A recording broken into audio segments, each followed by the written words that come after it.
Alors ceci est un rappel sur le théorème de moment cinétique. Alors selon la seconde loi de la dynamique de Newton, une force appliquée sur une masse fait varier la quantité de mouvement de celle-ci. Donc la dérivée de P par rapport au temps égale à F. C'est le cas de démonstration. Avec P et le vecteur de la quantité de mouvement égale à M fois V. Alors en anglais c'est ce qu'on appelle linear momentum. V c'est la vitesse de la masse qui peut s'écrire sous cette forme. La dérivée de OM par rapport au temps, où OM est le vecteur position de la masse par rapport à l'origine ou d'un référentiel inertiel Galilée. Maintenant, on peut écrire dP sur dt sous cette forme, d dmv par rapport au temps, égale à dm dt fois v plus m dv sur dt. Maintenant, si on suppose que la masse ne change pas de valeur durant le mouvement, c'est-à-dire la dérivée de m par rapport au temps égale à 0, l'équation dm sur dt égale à m dv sur dt, ou encore la seconde loi de Newton s'écrit sous cette forme, m dv sur dt égale à f. Donc, comme vous l'avez bien compris, cette expression est un cas particulier de la seconde loi de Newton, dans le cas où la masse ne change pas. Bien sûr, on définit l'accélération quand la dérivée de la vitesse par rapport au temps, le référentiel choisi. Alors maintenant, cette équation mdv sur dt égale à f peut s'écrire sous cette forme, mdv égale à f dt. Alors maintenant, si on intègre entre deux temps t1 et t2, on trouve alors f dt, l'intégrale de t1 dt2, égale l'intégrale entre V1 et V2, c'est-à-dire V1 correspond à l'instant T1 et V2 correspond à l'instant T2 de M dV. Maintenant, l'intégrale entre T1 et T2 f dt est appelée une impulsion, c'est-à-dire qu'on applique une force pendant un temps. Alors que la dérivée, l'intégrale entre V1 et V2 de M dV égale à, bien sûr, MV2 moins V1. Ce qui nous donne cette équation. Alors, il faut comprendre que l'application d'une force sur une masse M pendant un temps débouche sur une variation de sa quantité de mouvement. Maintenant, on veut calculer le travail effectué par cette force sur la masse ponctuelle le long d'une trajectoire allant du point 1, donc du point 1 repéré par le vecteur position R1 et le point 2 repéré par le vecteur position R2, d'où W12 égale l'intégrale de R1 vers R2 de produit scalaire de la force fois dl, c'est-à-dire le déplacement infinitésimal. Alors dl, c'est le déplacement infinitésimal sur la trajectoire qui est égal à v dt. Maintenant, on peut considérer par exemple la trajectoire comme composée de segments infinitésimaux, voilà, dl, et sur chaque segment on a une force qui s'applique sur la masse. Bien sûr, tellement le dl est très petit, on peut considérer que f est constant sur le segment.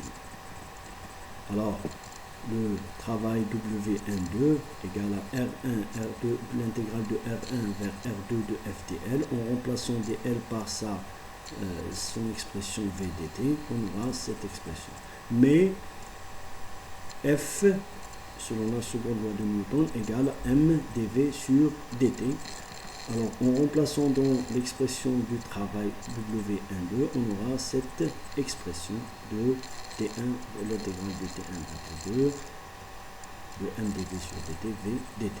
Mais remarquons d'autre part que la dérivée de V au carré par rapport au temps égale à la dérivée par rapport au temps du produit scalaire de V fois V. Alors, bien sûr, ceci nous donne cette expression de la dérivée de dv par rapport au temps fois dv. Alors, ceci nous donne mdv sur dt fois v égale à 1 demi de mdv au carré sur dt. C'est-à-dire cette expression mdv sur dtv égale à 1 demi de mdv au carré sur dt. En la remplaçant dans l'expression de du travail, on aura 1 demi de m dv au carré sur dt. Bien sûr, en se débarrassant de dt, on aura le travail W12 égale à 1 demi de mv au carré moins 1 demi de mv1 au carré.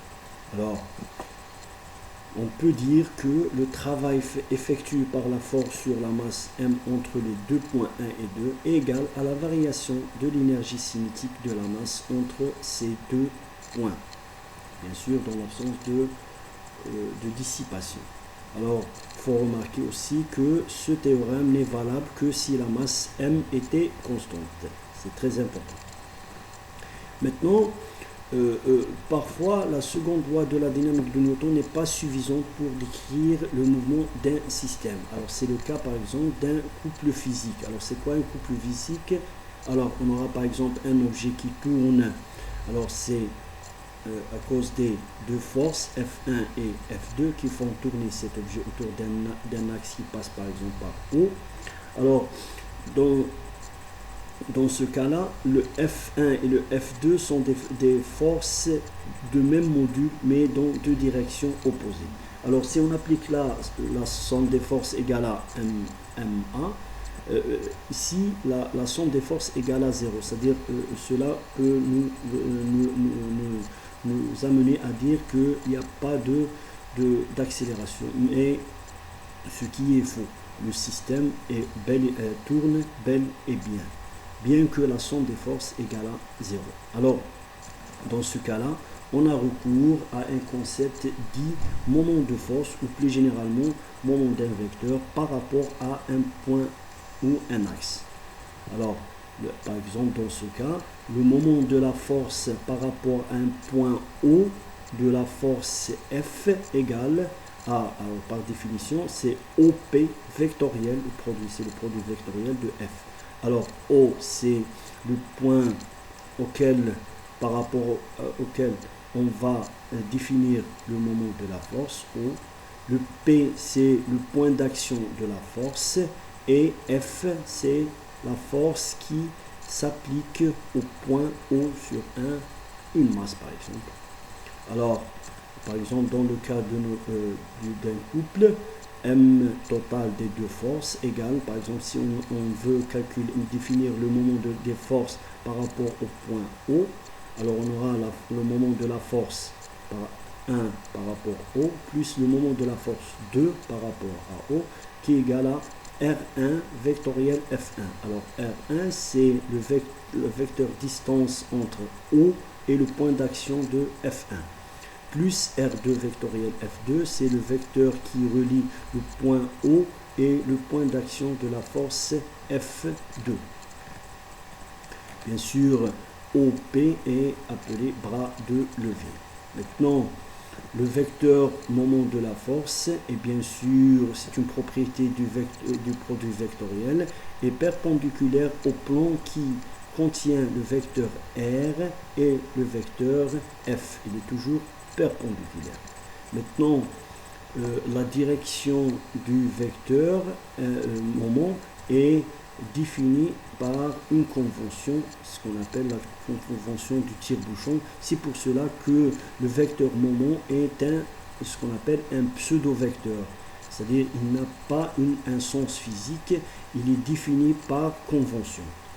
Alors, maintenant, pour bien retenir la convention, vous pouvez imaginer que lors de l'ouverture d'une bouteille, par exemple, c'est un cas pratique, pour vous ouvrir une bouteille, vous devez tourner le bouchon dans le sens contraire des aiguilles d'une montre. Alors le bouchon vient vers vous, c'est la direction du vecteur moment. C'est à chaque fois que vous utilisez cette convention, essayez d'imaginer cette situation. Maintenant, on mesure le moment de la force en newton-mètre.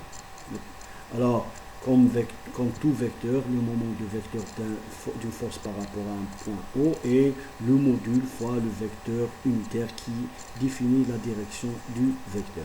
Alors n est le vecteur unitaire qui est défini par la convention du tire-bouchon. Maintenant, le module, c'est R, le module de R fois le module de F fois le sinus de l'angle entre R et F. C'est-à-dire on doit toujours aller de R vers F. Voilà, c'est une quantité positive.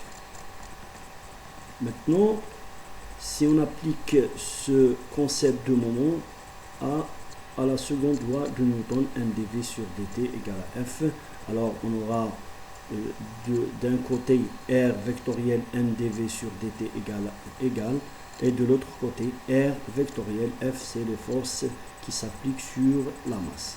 Maintenant, R vectoriel F, c'est ce qu'on appelle le moment des forces appliquées sur la masse M, par rapport à un point. Par exemple, on a choisi l'origine O, mais on peut choisir un autre point.